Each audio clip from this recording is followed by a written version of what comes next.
Hey guys, and welcome to your latest NLT The 100 training. This training is going to be all about food volume, protein and efficiency in your choices. What we want to try and look for is how to get the very most out of your calorie cap, essentially. So we don't want you to be in a calorie deficit, feeling super hungry, not having much food to show for the calories that you're spending, and ultimately making the process as easy as possible so that your sustainability in terms of a calorie deficit is there, and your ability to kind of lose fat loss at a sensible rate over a good period of time is going to be the best it possibly can be. To start, we're going to have a little look at food volume. Now, what is food volume? Food volume is the amount of food that you get for the calorie cost that you have. So the easiest way to think about this, I think, is in terms of just comparing two foods directly. If you take 100 grams of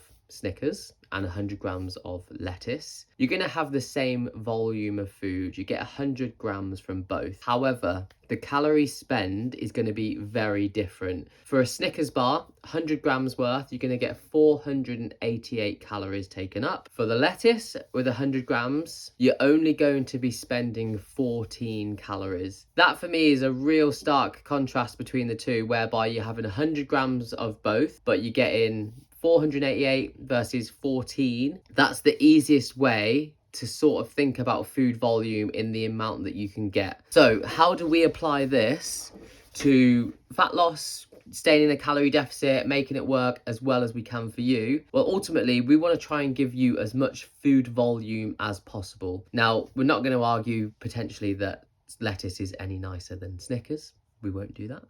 But to create food volume and to enjoy a decent amount of food within your calorie range, we want to try and increase the amount of calorie sparse foods. So veggies, fruits, low-fat yogurts, things like that, where you can have quite a lot of them without a huge calorie spend. Now, that, of course, doesn't mean that there isn't space for the nicer things like Snickers, chocolate, other things that we enjoy but are more calorie dense. It's really about trying to find a balance depending on how you're feeling with your calorie target. Now, if your calorie target is leaving you feeling really hungry, kind of thinking about food a lot, the potential might be there that you don't have much food volume in your diet. What we would look to do is to trade out some of the more calorie dense items that you're eating and insert a lot more calorie sparse foods like veggies and fruits, which will increase the volume of the food that you're eating. This will make you feel less hungry, and it will give you a much better chance of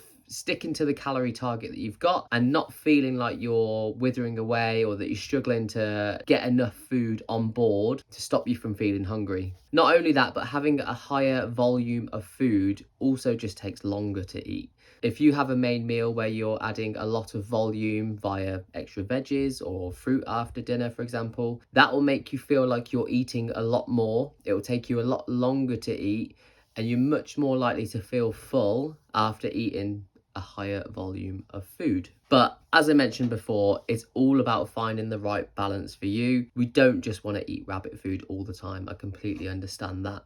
It's about trying to find the right balance between having a nice volume, which will help you feel full and make sure that you're getting enough on board so that you're not hungry, but also having the niceties which we enjoy day in, day out, and just making sure that between the two of them, we have the niceness, and then we also have the stuff that we can fill up on and will help us kind of stay under that calorie target that we've got. And then we're going to come on to protein, and more so protein efficiency. Now, again, the best way I think to kind of look at this is to take two examples and just compare them, and then we can kind of understand what being protein efficient actually means. So the two items that we're going to compare are both what you'd say would have a high amount of protein in them.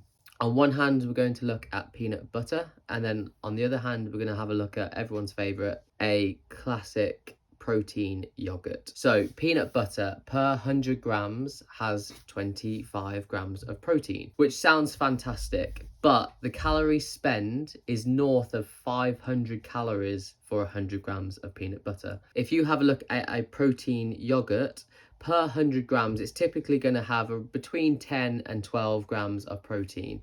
that calorie spend is only going to be around about 130 calories. So if we equate the protein, so we'll double the amount that we'll get from the yogurt, we're looking at around about 260 calories for our 20 to 25 gram serving of protein versus 588 for the peanut butter. Now, obviously, the peanut butter is over double the amount of calories compared to the yogurt, which makes it a lot less protein efficient. Now, that's because peanut butter has a lot of fat in it, which will, of course, bump the calories right up. But there is a place for both, again, in the diet. And again, it comes down to preference and trying to find the thing that works best for you in your calorie counting and trying to get your protein targets on point. A really easy way to look at this is to actually calculate how many of the calories in the stuff that you're eating is from protein. Now, if we look at something like peanut butter, if we round it to 500 calories per 100 grams, protein-wise, because there's 4 calories per gram of protein in peanut butter, if we've got 25 grams of protein, times it by 4, that's 100 calories out of 500 in total per 100 grams of peanut butter, equates to 20% protein efficiency. If we look at a typical protein yogurt or pudding, that's going to have 130 calories for 20 grams of protein. Now, if we take 20 grams of protein, times it by 4 again to get the calorie amount, 80 calories of the 130 is pure protein in a yogurt. That means it's a lot more protein efficient than the peanut butter, and you're going to be able to reach your protein goals in much less calories with the yogurt than you would be with the peanut butter. The most important thing to remember with all of this, though, is that it's really preference based and it's about finding the things that work for you. Having the knowledge and understanding how protein can be more efficient, how you can get more food volume in, is all part of understanding how you can have a sustainable and long-term approach to your health and fitness goals. Now, the more you can kind of input food volume, the more you can be efficient with protein, the easier it's going to be to, one, create a calorie deficit whilst you're trying to lose body fat, but ultimately once you reach your target, maintaining that level, understanding how you can enjoy a good volume of food whilst also enjoying the nice things that we love in terms of like chocolate, beer, whatever it might be, will give you that long-term approach so that you can understand, right, I can enjoy the things that I like, but I know that I need to input food volume, I need to be efficient with my protein, and that will be one of the best tools that you have for a long-term successful weight loss, fat loss management.